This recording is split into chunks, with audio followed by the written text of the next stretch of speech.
திருவொற்றியூரிலே மாசி பெருவிழா நடப்பதற்கு முன்பாக பல நூறு ஆண்டுகளாக நடவாத ஒரு அற்புதமான ஒரு நிகழ்வு நடந்திருக்கிறது. அது என்ன என்று பார்ப்போம். திருவொற்றியூரிலே ஆதிபுரீஸ்வரர் ஆலயம் என்பது மிகவும் பழமையும் பெருமையும் வாய்ந்த ஆலயம். இங்கே மாசி பெருவிழா மிக அற்புதமாக கோலாகலமாக பல ஆயிரம் பேர் கூடுகின்ற ஒரு பெருந்திருவிழாவாக நடக்கும். அந்த திருவிழாவுக்கு முன்பாக இந்த ஆண்டு எல்லையம்மன் கோயில் வழிபாடு நடந்திருக்கிறது. எல்லையம்மன் கோயில் வழிபாடு ஏன் நடந்தது என்பதற்கு ஒரு வரலாற்று பின்னணி உண்டு.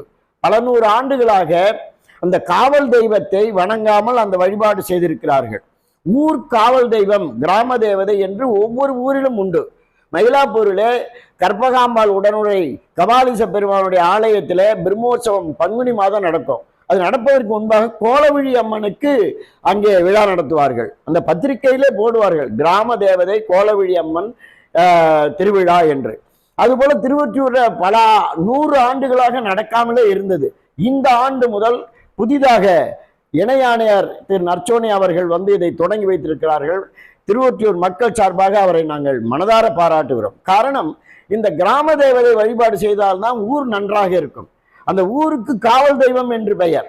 அந்த காவல் தெய்வமான எல்லையம்மன் கோயிலே முதல்ல சென்று அந்த பிரம்மோற்சவ பத்திரிகையை வைத்துவிட்டு பிறகு அந்த பிரம்மோற்சவத்தை தொடங்க வேண்டும் என்பதுதான் ஒவ்வொரு ஊரினுடைய மரபு.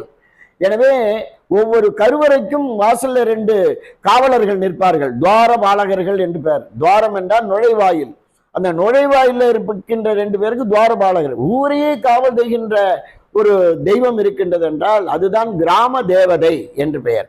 எல்லா ஊர்களிலும் பெரும்பாலும் பெண்கள் தான் கிராம தேவதையாக அம்மனாக இருப்பார்கள். சில ஊர்ல ஐயனார், சாத்தனார் கிராம தேவதையாக வழிபடப்படுவார்கள்.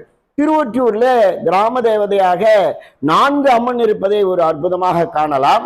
எல்லையம்மன் கோயில், முக்குந்தம்மன் கோயில், ஆலயம் அமர்ந்த கோயில், ஏகவல்லி அம்மன் கோயில் என்று 4 திசைகளிலும் 4 காவல் தெய்வங்கள் இருப்பதை பார்க்கலாம். ஏன் இந்த காவல் தெய்வங்களை வைத்திருக்கிறார்கள் என்றால், செக்யூரிட்டி என்று இப்போது நாம சொல்லுகின்றோம். இப்பெல்லாம் கண்காணிப்பு கேமராக்கள்லாம் வைக்கிறோம். அந்த காலத்துல அந்த ஊரை காவல் காப்பதற்காக தெய்வங்களே இருந்தன.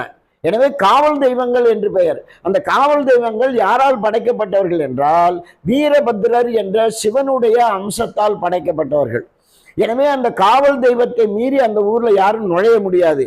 எனவேதான் மதுரையில தன்னுடைய கணவனுக்கு இந்த அநியாயம் நடந்த உடனே, கோவலன் கொலை செய்யப்பட்ட உடனே கண்ணகி கோபம் மதுரையை எரிக்கின்ற பொழுது மதுரையினுடைய காவல் தெய்வம் நன்றாக தெரிந்து கொள்ள வேண்டும். மதுரையினுடைய காவல் தெய்வம் மதுராபதி என்று பெயர்.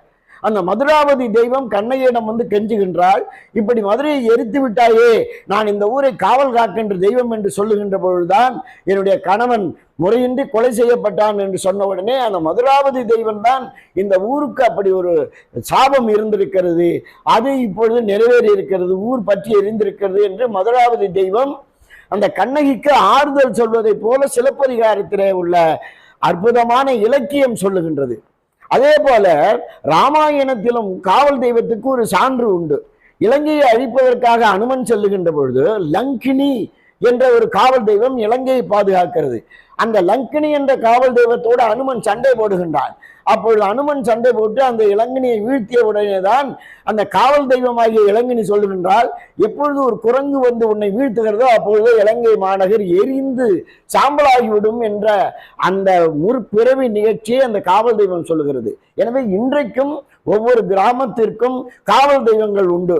அந்த காவல் தெய்வத்திற்கு வழிபாடு செய்தவர்கள்தான் ஊருக்குள்ளே விழா எடுப்பார்கள். விழாக்கள் மட்டுமல்ல, ஊருக்குள்ள திருமணம் நடந்தாலும் சரி, எந்த மங்களகரமான விஷயங்கள் நடந்தாலும் சரி, குலதெய்வம் என்று ஒவ்வொரு வீட்டுக்கும் சொல்வதை போல ஊருக்கே காவல் தெய்வம் இருக்கின்றது. அந்த காவல் தெய்வத்துக்கு வழிபாடு செய்த பிறகுதான், ஊர் நன்றாக இருக்க வேண்டும் என்று வழிபாடு செய்த பிறகுதான் அந்த ஊர் செழிக்கும் என்ற நம்பிக்கை அன்றும் இன்றும் இருக்கிறது. எனவே மாசி பெருவிழாவிலே திருவொற்றியூரிலே எல்லையம்மன் கோயிலே இங்கே இந்த ஆண்டு முதல் புதிதாக பல 100 ஆண்டுகளுக்கு இந்த விழா எல்லோருக்கும் மகிழ்ச்சியை அளிக்கின்றது.